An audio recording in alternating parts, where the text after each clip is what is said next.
It's a great honor to have with us the one and only saxophone great, a legend, Mr. Dיינה סטיבנס.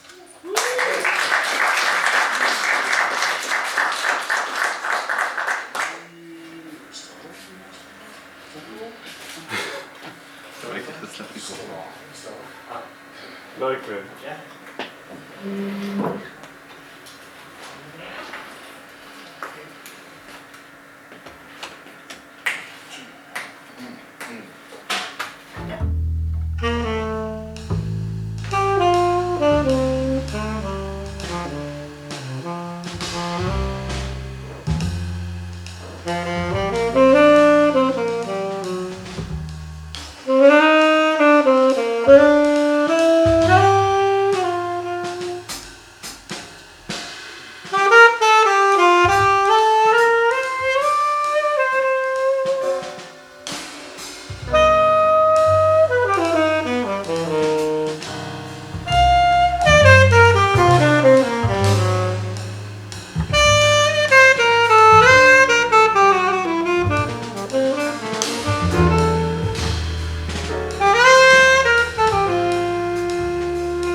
Thank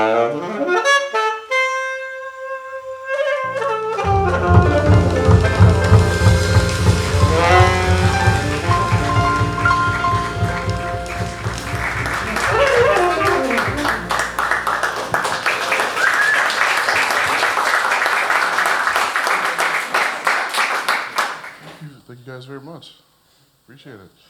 So, I can never remember who wrote that song, but it is Stella, and to me it belongs to Miles Davis, so I don't know. Where to begin? Lots of things we can talk about today in this masterclass, and just want to start off, I teach improv classes at Manhattan School of Music, so for graduate students and undergraduate students, and graduate ear training as well. All of these things are really, really important. And just in terms of improvisation, which I think is maybe the direction we might want to go, but please feel free to direct me otherwise if it's not exactly what you wanted to hear today. Improvisation can be seen as a complicated thing in music, but I see it as actually doing exactly what I'm doing right now. I'm just making up words, making a story, communicating with sounds that we all understand and we've recognized, and it's really, at the end of the day, the same with music. It's just we have to learn the words and all these structures of sound, thirds, fifths, all the intervals, all the harmonic possibilities of splitting up the same 12 notes we've had for centuries and centuries and centuries. Everyone organizes them in different ways depending on their culture, where they are. So in jazz, we like to improvise. And so this thing I like to split up into several different pieces, right? One is, what are we playing? So there's like the scales, the rhythms, and then the most important thing is, how are we playing those things? That's what brings out the individual. Miles will play this song, you hear 3 notes and you know it's him for some reason. It's not because of what he's playing, it's because of how he's playing it. So the what is the words that I'm saying. The how is how I'm saying the words. Wow, how am I telling this story? Right. Or how am I telling the story? Or how could I tell this story? Right? So the how is really, really important. It brings all the dynamic possibilities, the emotions, the culture somehow, depending on what style you want to go in.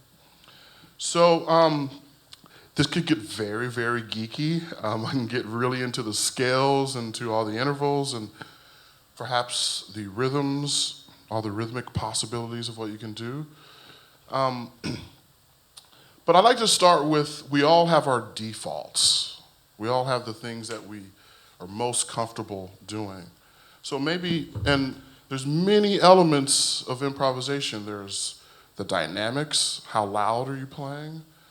There's, if you're playing an instrument like this, there's the articulation, how are you playing the notes, separate or legato, all these different ways of expression. There is your time feel, right? Time is sort of an illusion, actually, but the consistency of things happening, the planets moving in consistent ways, creates time. Us creating consistent rhythms creates a sense of time, right? That sense of time, sometimes you can make it feel like you're ahead, like you're pushing the time, or it can make you feel like you're dragging the time. So, and we have our defaults. Me, I tend to drag naturally a little bit. So, and here comes the first thing, saying I like to say all the time to all my students. The thing is to recognize your default, like my default is to be behind the beat, and then to get rid of my default, I have to practice ahead of the beat. and have that just as strong as my natural behind the beat. And then comes a choice. Do I want to play behind or ahead? Versus just always defaulting into your normal feeling, right? You want to have a choice to do this or that, not just be limited to doing what you're comfortable with. So with every aspect of jazz, I try to do this thing, right? Maybe my dynamic level is always loud, and I never play soft. I'm always, whatever the reason is, maybe I'm naturally always trying to play loud. But being very conscious of how to play with the dynamics, maybe through one idea, you know. Maybe there's dynamics within that one idea, or maybe there's dynamics throughout the whole solo. Maybe it starts soft and by the end of the solo you're somewhere, or the opposite. Maybe it starts loud and you very contradictory in not a normal way, you bring it down and then you leave it down there for the next person, right? There's many ways to play with dynamics, but often sometimes in school we're thinking a little bit too much about the what and not so much the how, right? The how is really, I think, what tells the story. So if we were to go to the what category, the default rhythm, let's split the what into harmony and rhythm. Let's focus on the rhythm for a second. The default rhythm in jazz, what do you think it is? Swing, yeah, but like quarter notes, dotted quarter notes. What's the default rhythm in jazz improvisation? Anyone? Eighth notes, all the time. That can get really predictable after a while, right? And a lot of non-jazz listeners, sometimes it can even tune out because it's the same kind of thing all the time. But one of the beauties, well, I'm here on a Miles Davis tribute, actually. That's why I'm here in Israel right now. And one of the reasons Miles is a master is because he's a master of space. He's a master of letting his ideas digest, not with just himself, but the band to interact, and for the audience to actually digest what was played. I often say that Miles may have played as many notes in his whole career as Freddie Hubbard played in like 10 years. You know what I mean? But one of them is more famous than the other. It says a lot about really being able to communicate to an audience. It's very complicated music, but Miles still had a way of really bringing everyone within earshot into the moment and really experiencing it. So anyway, that's the power of space. That will be another how. How do you use space, right? Often when we're anxious, we just fill up every space that's there. Silence is like our enemy. But really, silence is where the spaces where the creativity can be more clear, I think. And another saying I say is clarity is king, right? Clarity, if you're talking or playing music, the clearer the idea, the more it's going to be transferred to everyone in earshot. So anyway, I can go off on the harmony, in the harmony aspect of playing music. I think these are like the letters and the words, like we say when we're speaking. Really important to understand all the fundamentals. And then, like I'm doing right now, I'm not thinking of the spelling of each word that I'm saying, thankfully for you and me. But I've said these words and spelled them so much that they just come out naturally. Same thing with the ABCs of harmony, right? Knowing all the modes at a moment's notice of all 12 keys, major scale harmony. And I'm not sure how many of you guys have gone into melodic minor harmony, which is different in jazz than it is in classical melodic minor. We can talk about this in more detail later if you prefer, but there's a whole nother 12 worlds and modes of melodic minor. So just knowing and being very, so when you see it on the page, you're not thinking, oh yeah, is there an A flat on it? As soon as you start thinking about the what, you're kind of taken out of the moment of creativity, and you're more into the thinking more than expressing. At the end of the day, all of this knowledge is to express and tell a compelling story, an engaging story that someone can, for the most part, emotionally remember, you know. Music is this primal thing that we all have from birth, really. This little baby that's sitting here, when she hears a sound that's like, ah, right? There's a soothing in any language, right? Or if you hear, a sharp stop, that's like, kind of stop what you're doing. I mean, it's a primal thing, and music is really tapping into that. So it may not seem like an important job for society, but it really is. This is really, I think music is one of those uniting things that the world needs way more of, especially right now. So anyway, I'll stop there and maybe ask for questions, or maybe we should play something else. But anyone's burning to go deeper into out of all of these things? Yeah. I just want to say I love the thing. Thank you. Thank you, appreciate it. That's it? Yeah. Oh, man. Yeah. You got anything in particular you want to focus on? I mean, there's many different, I guess, exercises, games that we can play to really work out strengthening our sense of awareness. I should say, speaking of awareness, this is one thing I want to say while it's on my mind. How many of you guys know Wayne Shorter or have heard of Wayne Shorter? Really important figure in this music. One of my heroes. I've had the pleasure of even studying with him when I was in college in Los Angeles. But, two things he said really, really haunt me still. Really influenced the way I think about music. But the first thing was his awareness. Where is his awareness when he's playing music?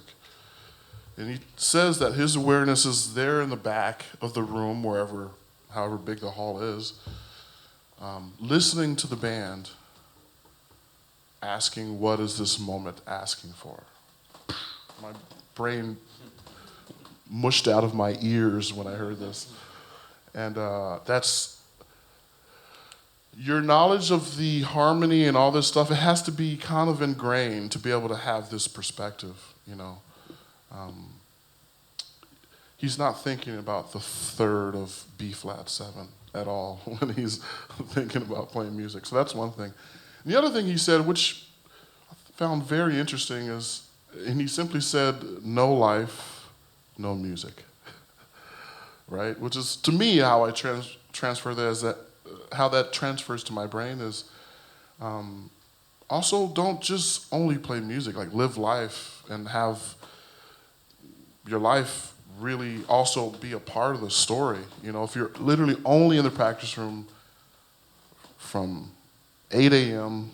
to 10 p.m., then that's not maybe the best life. just a suggestion.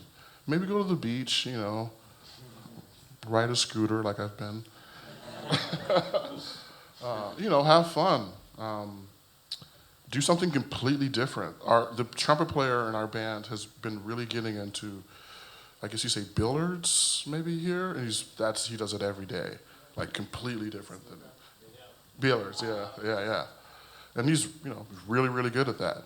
So he's getting really and anyway, these things help out. So, any particular direction you want to go? We can do some games. Let's do some games. All right. All right. We're gonna play rhythm changes. All right. Then what we're gonna do? 1, 2, 3, 4. We're gonna trade sixes. Yeah. All right. Be with us. All right. Let's. I don't know. Head. Polio. 1, 2, 1, 2,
where are we right now?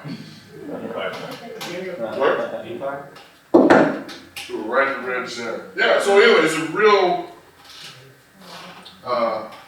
exercise in concentration, really knowing where you are in the bar. All right, just do it slower. And we'll start with you this time. Oh, right in the solos. One. So unless you're soloing, just calm. Yeah. Okay. 1, 2.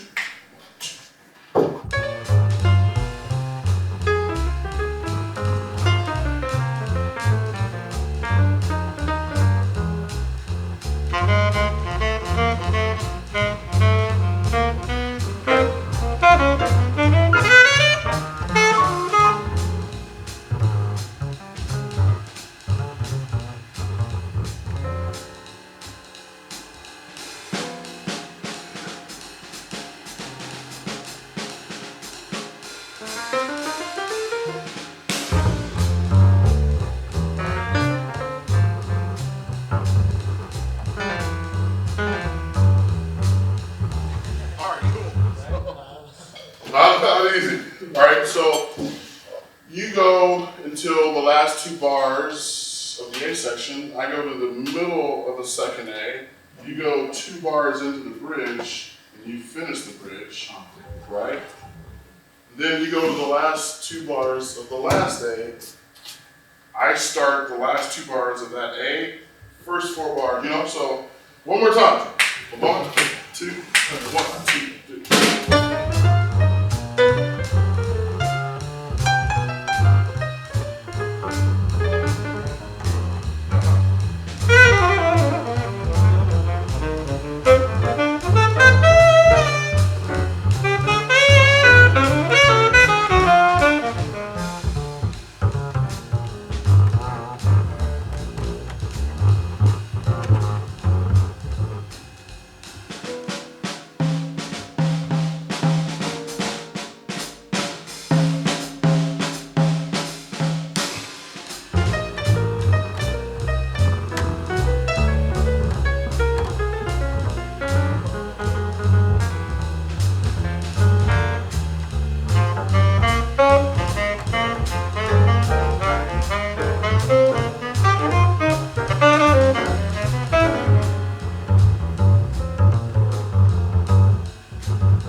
shed them too. Cool. So that's great. Now let's there's so many of these. Let's now actually trade regular 8s. Let's chill out with the time thing here. But what you have to do is take the last idea and continue develop how you want to, and then you take the same idea or whatever the last idea was. And one, two, one, two.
Times.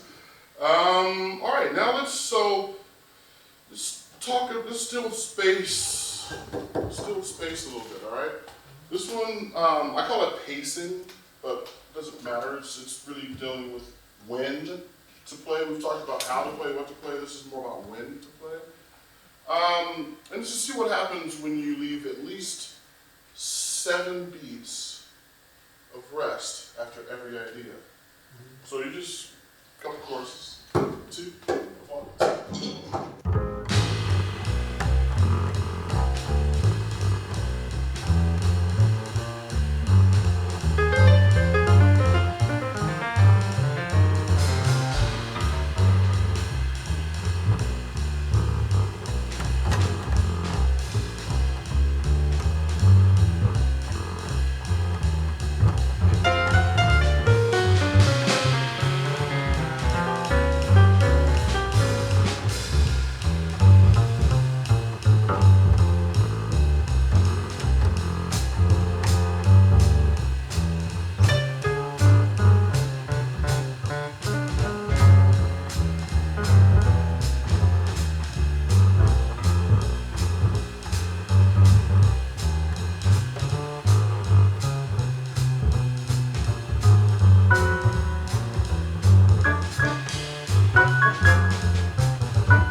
So cool.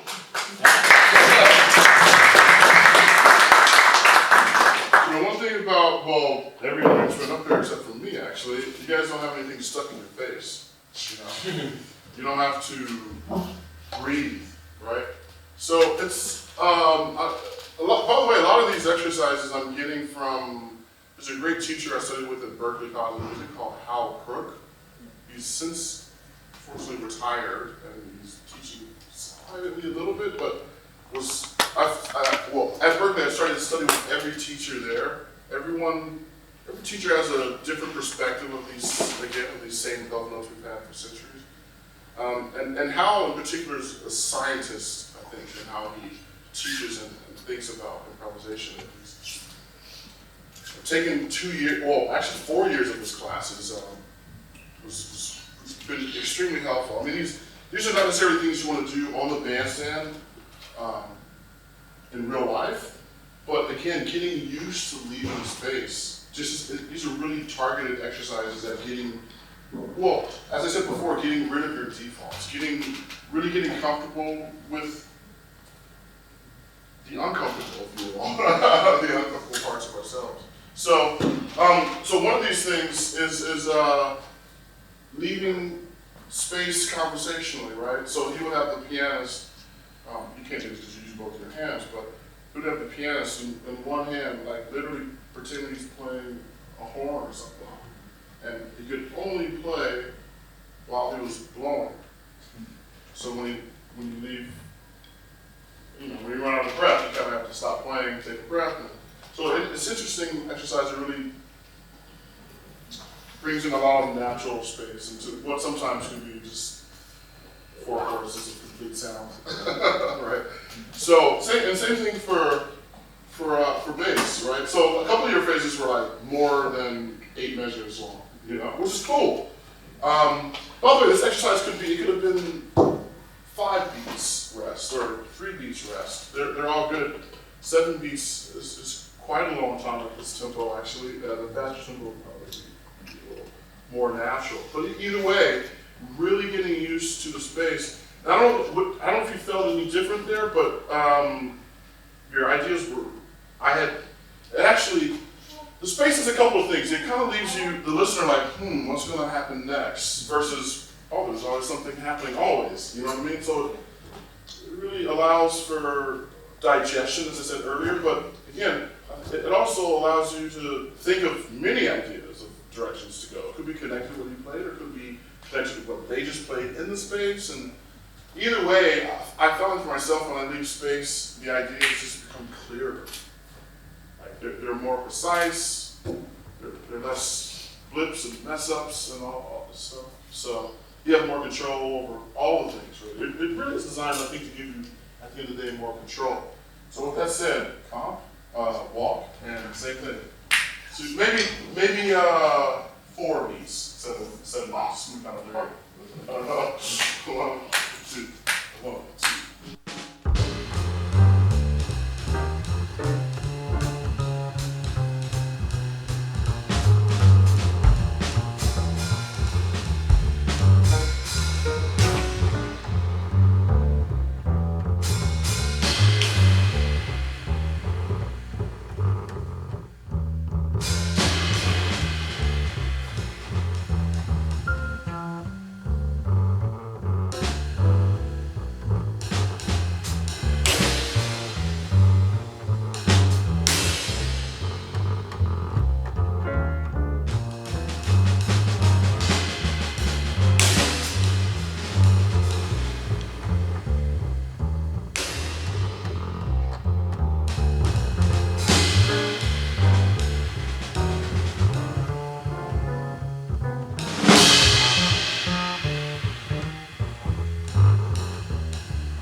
So let's talk about note values. Note values. Again, we mentioned earlier the default rhythm in jazz is what again? 8 notes. 8 notes, right.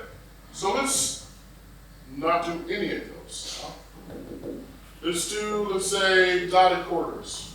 Only solo, only rhythm you can use is dotted quarters. All right. 1, 2, 1, 2.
even within that restriction, yeah. Beautiful. Even within that restriction, there's still a lot of things that are at your, that you can use to still make a beautiful, engaging story, right? Dynamics are still there, articulation, or meaning if it's a long or short note, space, all those things are still there. Only restriction is you're not playing eighth notes, right? So, quarter notes. 1, 2, 1, 2.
Eighth note triplets, dotted eighth notes, kind of a mess, could be.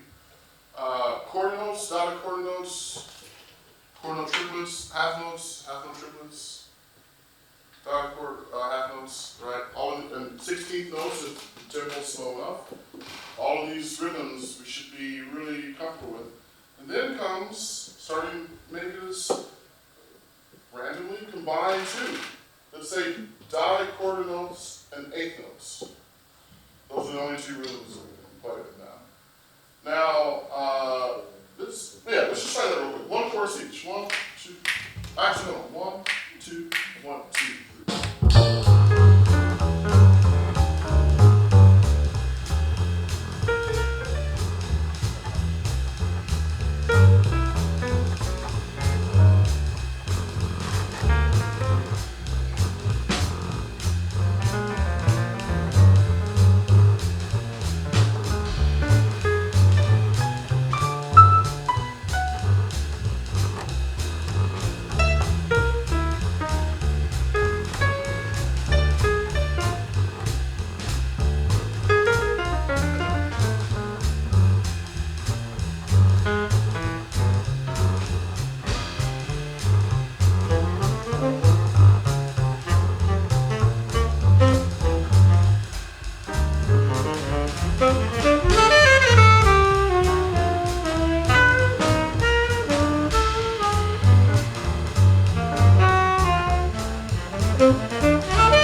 So anyway, yeah, these just things to get you kind of out of your normal bag. And be honest, it makes you miss eighth notes a little bit, and then it makes it feel really good when they come back. You know, just to play other rhythms and improvise with other rhythms. All the slower rhythms, actually, in a way, you have more time to be creative with these notes because there's more time that's available between the notes. You have less notes, but more time to think about what to do with them. So there's pluses and minuses to playing bigger rhythms, smaller rhythms. Again, at the end of the day, it's really to be, it gives you a lot of creative capital, if you will, to think about all these different ways of playing. And I would, maybe now's the time to say, in general, I think there's a lot more capital, meaning a lot more ability to be improvisational with rhythm than there is harmony. I mean, harmony is kind of given. To play a C major, you got to play a C, a E, a G, a B. It's got to be those sounds to really bring out the sound of that chord. So you're sort of limited, but you're not as limited in terms of what you want to do rhythmically with those. I mean, you start combining all these different note values, it can really get interesting. And if you're someone who's kind of stuck maybe playing like a particular player that you love a lot, and you're like, why can't I get out of it? Rhythm is going to be your way to get out of it, to really find your voice, you know. So in a way, this is really just breaking down the art of improvisation into its smallest, simplest parts, and you work on those individual parts, really get comfortable with all the possibilities, and then you put it back together. The putting it back together part is not so hard. It's actually, especially when you really work on, it's like the ingredients of a great dish. If you have really good ingredients, really strong ingredients all the way around, then you've got a good, you put them in a bowl and mix them up, you know, it just happens and you're good to go. Bellies are full and spirits are high, so.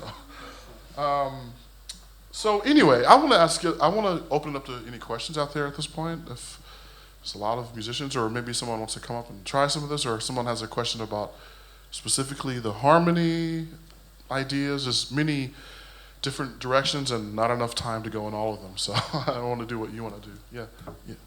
I just wanted to point out, I noticed in both types of games you brought, the one with the trading and the one with the rhythm, you both of them, you started with the first one was trading 6, so every section and a half it went over, and then the other one you started with a quarter, so also every 1.5 was. Oh yeah. I felt like it was a micro macro thing. I did. Definitely not intentional. And I would love to also play some of the videos. Sure. Well, there's many else. You know, I do 28 of these a year, so there's many others that we can go into. I like dynamics is a big one. Now I will say a big compliments to these guys. Usually, yeah, huge. One thing, every single improv class I have, at some point I have I'm almost want to start off with dynamics, because usually it's too loud somewhere in the drums, or it's, you know, but these guys are super, I really love your dynamic sensibility. It's great. The important thing is to leave room to grow and not just be at 100% right from the get-go, you know. And I think I always tell this story about Brian Blade. How many of you guys know Brian Blade? Oh, I hope so, right? I don't know, but you never know, man. I don't know how much he's been here actually, but you know, I've seen him play a lot over the years. I first saw him play with Josh Redman's group, and then I started hearing him with Wayne, and that's a very, very special group with Wayne Shorter. And one thing I started to notice is that this guy can raise the dead with how loud he could play, right? But there's always 1 or 2 times the whole show where he really just lets it go and just brings the house down, right? But other than that, it's restrained, controlled, it's really intense, but he's always waiting for that moment, right? So I heard him with another band, actually. Unfortunately, this guy, I saw him with Ron Miles. I don't know if you guys knew who he was. He literally just passed away a couple months ago. But I saw him with this group, and I was like, I wonder what Brian's going to do in this situation. Completely different situations, avant-garde even sometimes in this group. And sure enough, about third song in, that moment happens. It's just feel the energy in the whole room. And in my brain, I was like, that right there is worth the price of admission. Just that moment alone, right?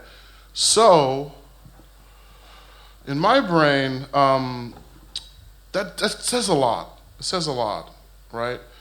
Now, if he was playing that same volume all the way through the gig, that moment would not have been as special. So, just really being able, and I really commend you guys for your sense of dynamics, because there's a lot of room to grow. And I feel we still haven't gotten there yet in terms of, really bashing, but just the anticipation of knowing it can happen, and then when it happens, the gratifying feeling. It's beautiful. So, with that said, in this situation, I don't think we need to work on dynamics so much. There's some things, so motivic development, right, versus through composed. We, as jazz players, tend to be more through composed. Anybody know what I'm talking about exactly when I say that? Through composed meaning one idea, new idea, new idea, new idea, on and on. Versus one idea, develop that idea, develop that same idea, right? It's a different way of thinking, or some might say thematic playing, like a theme for a movie that keeps recurring over and over again, maybe different registers or different keys, but the same idea, right? So let's try motivic development. What do you play, by the way? Guitar. So there's room. Motivic development, all right? So in this situation, be careful what you play first, right? You're gonna have to keep playing it. So there's a little, then there's gonna have to be a little, or whatever, maybe not. All right. So let's pick another tune. Enough of it. Sessions. Oh, if I rebel. Is that cool? If I rebel.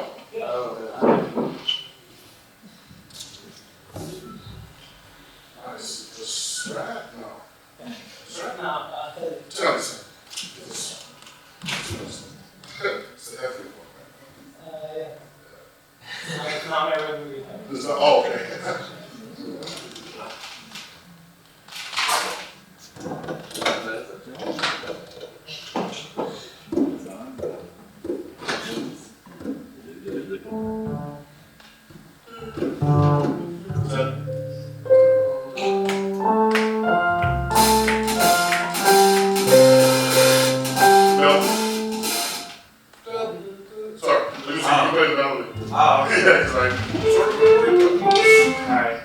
It's been a minute.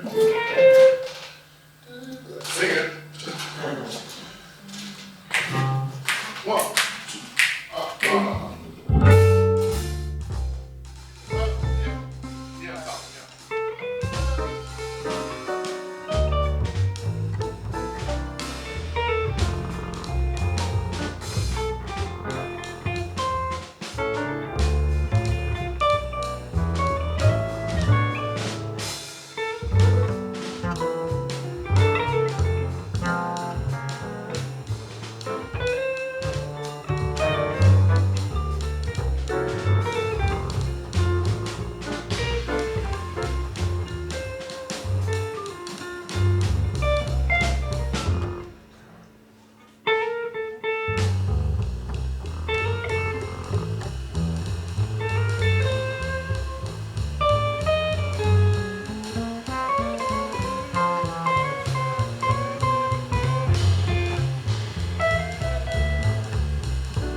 So this is a really, really tough one, right? Taking one idea and really, really trying to stick to this all the way through.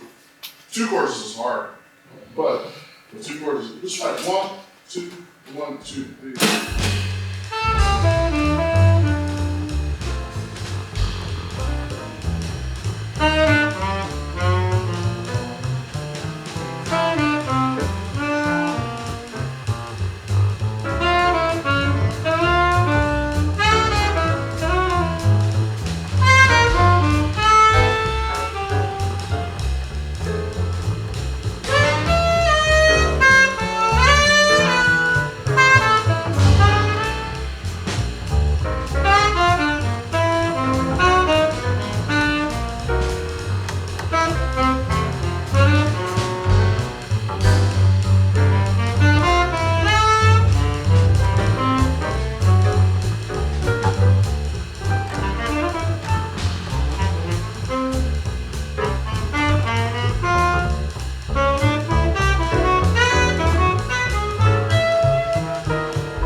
seems really confining, but there's still so much you can do with developing one idea.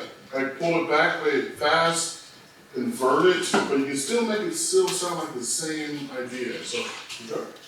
Well,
yeah, awesome. So then when you go back to compose, it means that it gives it a different flavor, you know.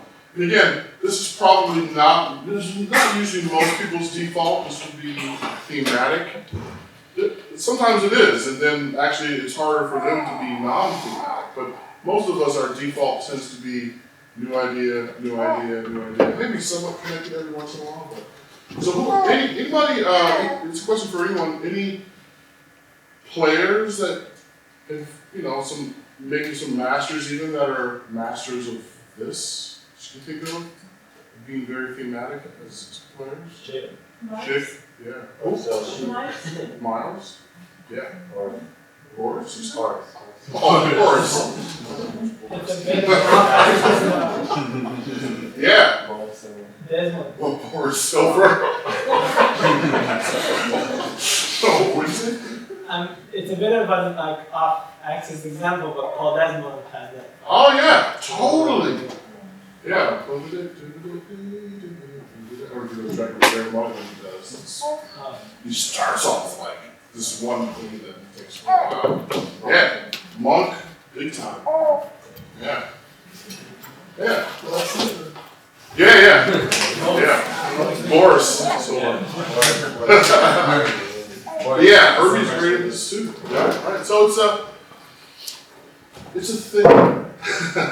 It's a thing to acquire. It's a thing to play around with.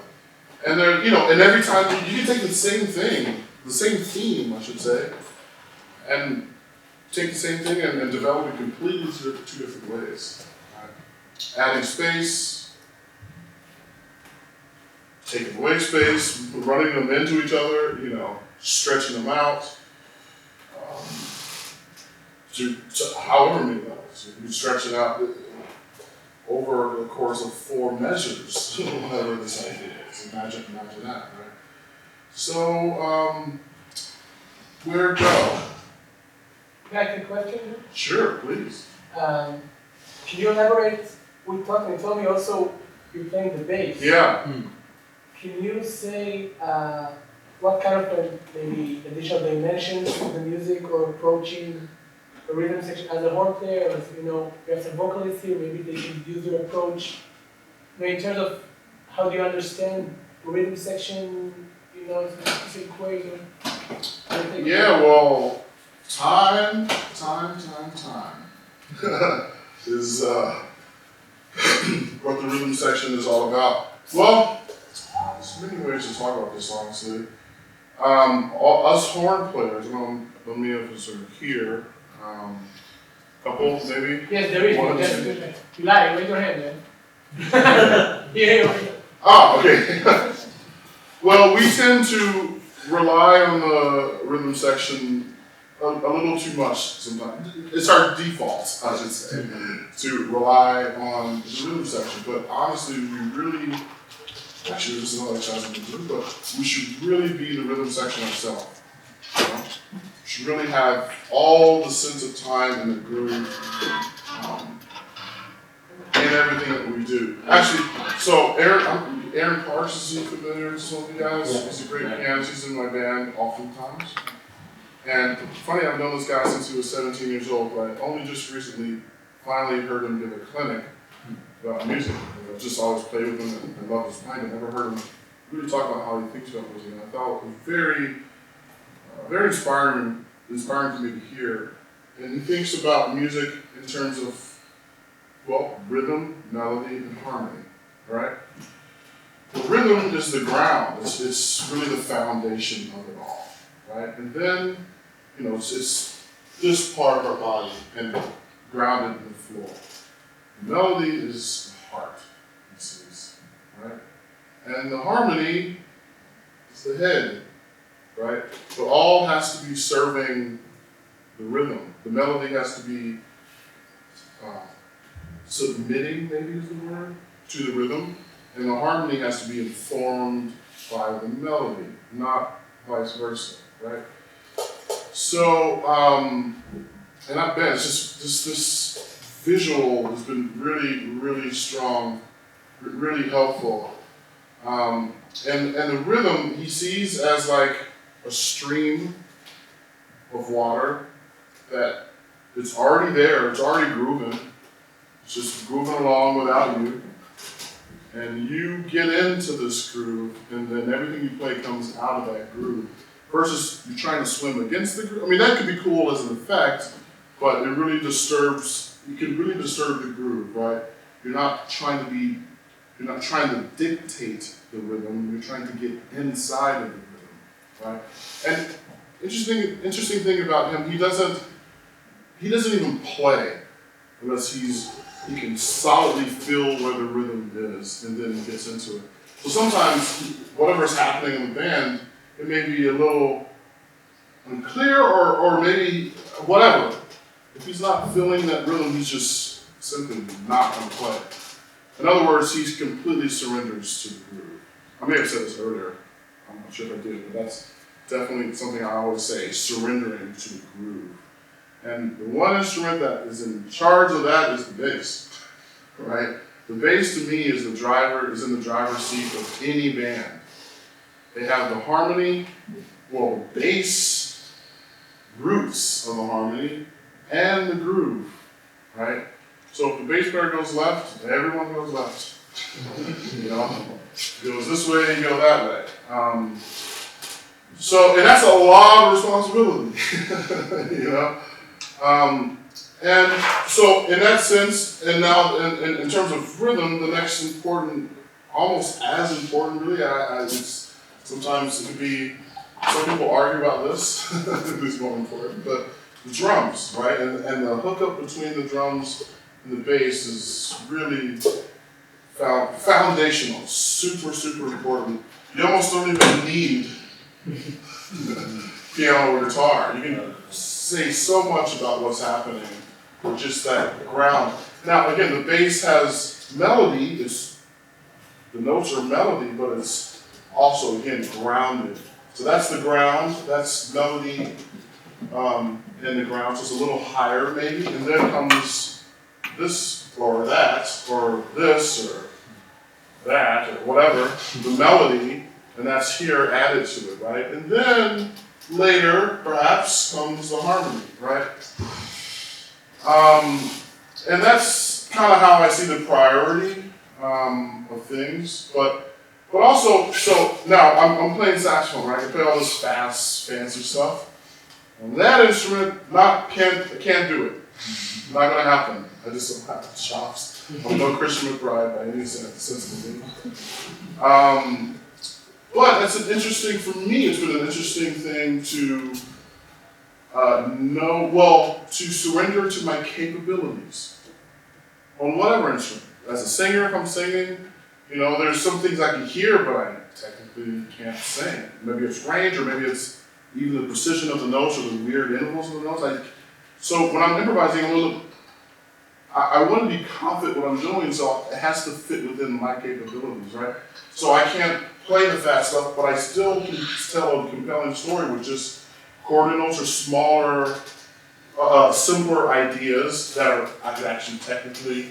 So one of the guys that really got me into bass is Charlie Hayden. Are you guys familiar with Charlie Hayden? Right. Not a very choppy player, right? Doesn't play a lot of fancy stuff, but also never has wasted a note in his whole entire career. Every note means so much from this guy. And I took lessons, I should say I went to his class a few times in California. And every class, he's always talking about beauty. It's like telling the students, make it the most beautiful thing you ever heard. I can tell you how many times I've heard him say that. And you hear it in his playing, in his soloing, in his comping. You know, he has a very original feel. Most bass players play in the middle or on top, and trying to give some, but he has a way of having that feeling, but kind of on the back side of the beat, which is, to me, just incredible, right? But every bass player, and this is kind of, we talk about time field in this sense, every bass player has their sense of time. Whether they're, again, naturally ahead, or in some bass players, actually I know, they play in different parts of the beat depending on how fast the tempo is. I know a bass player who recently lost, Jeff Chambers, in the Bay Area. He was on Gonzalo Recalvo records. Anyway, when it was fast, he would purposely be lean a little ahead of the beat.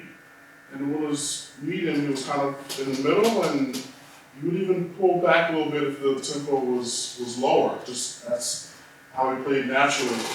And the other thing that's interesting about him, he would play with a volume pedal. Like when it got loud, I don't know if this is insane, it may sound, but when it got loud, he would just put the volume up a little bit, but he just wanted to be relaxed. Again, there's all these little branches we can go deeper into, but being relaxed is a really big part of it. It's again why I really appreciate your dynamics, because to me it says that you guys are relaxed. You know, what you're feeling on the inside, either relaxed, tension, whatever, it all comes through the music. You know, so that's being able to be relaxed, and that's I again I super commend all of you guys. But I've heard these guys just now, so super committed for that.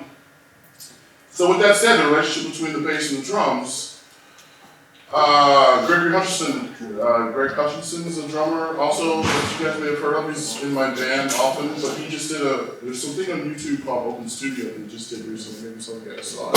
Christian McBride. It's talking about who's in charge of the tempo. I found that to be very interesting. I first saw Greg live with Ray Brown Trio, Kenny Green. That's the first time I ever saw Greg.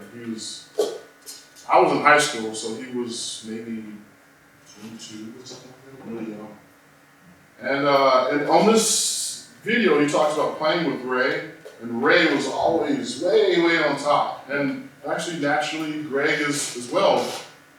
And that served as a little bit of a conflict in the beginning of him playing with Ray. It's like, what do I do? And then it dawned on him, Ray's leaving all the space right behind the beat. So he started playing behind the beat. So, and every relationship, when he plays with Christian McBride, it's a very different story. Or if he plays with Dave Holland, or it's a whole handful of bass players. And so that's the relationship with time. It really became apparent playing that instrument for me. I'm really not good at drums, so I would love to be someday, but that was my rhythm section instrument of choice, was the bass.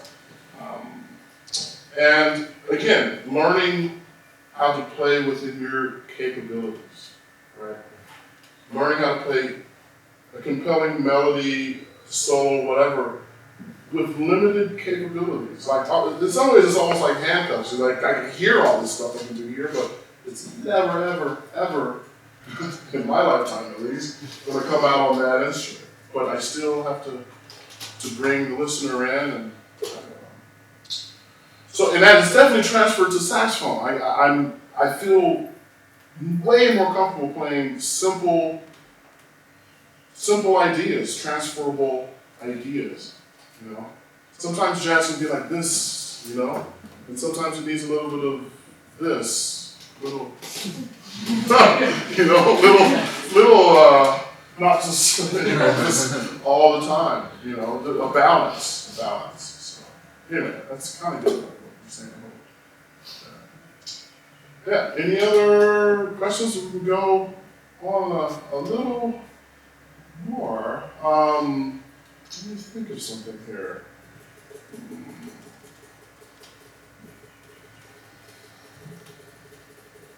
If someone want to play, that's the last call. Dana Stevens is here.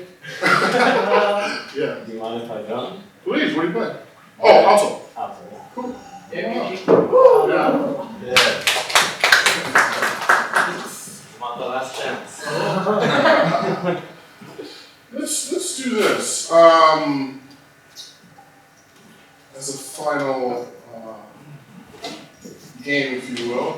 Everything this is going to be all about you, all right? No, this yeah. Everything you play, this is often, I'm giving my little secret away here, but everything you play has to be a response from what you're hearing from the drums. That's it.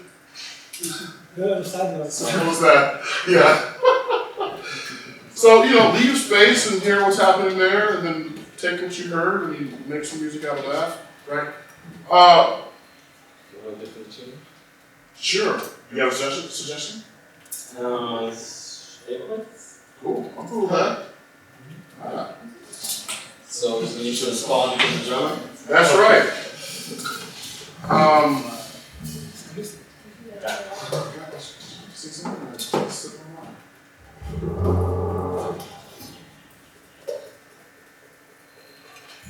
When improvising, that's what I was going to say.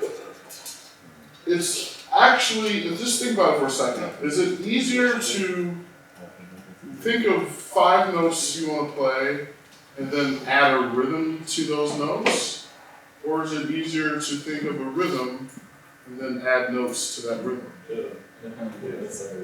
Yeah. Oh, there's a consensus. Definitely. So therefore, I think of the rhythm first, and then add notes to that, right? So this is one of the reasons I'm always, whenever I'm leaving space, I'm really listening to what's rhythmically happening in the rhythm section. And oftentimes I'm sometimes taking from the bass, sometimes taking from the piano, but oftentimes taking from an amalgamation of what's happening in the drums. Sometimes it's snare, sometimes it doesn't matter, but that's a lot of rhythmic activity and information often comes from the drums. Sometimes it's just ding, ding, ding, ding, ding, ding, ding, ding. That's a beautiful rhythm to solo with. All right, the variety of the pattern. Right? Anyway, here we go. Ready?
what to say. Thank you guys all for being here. Great job. Great job. Yeah. So, thank you guys. I'm finished.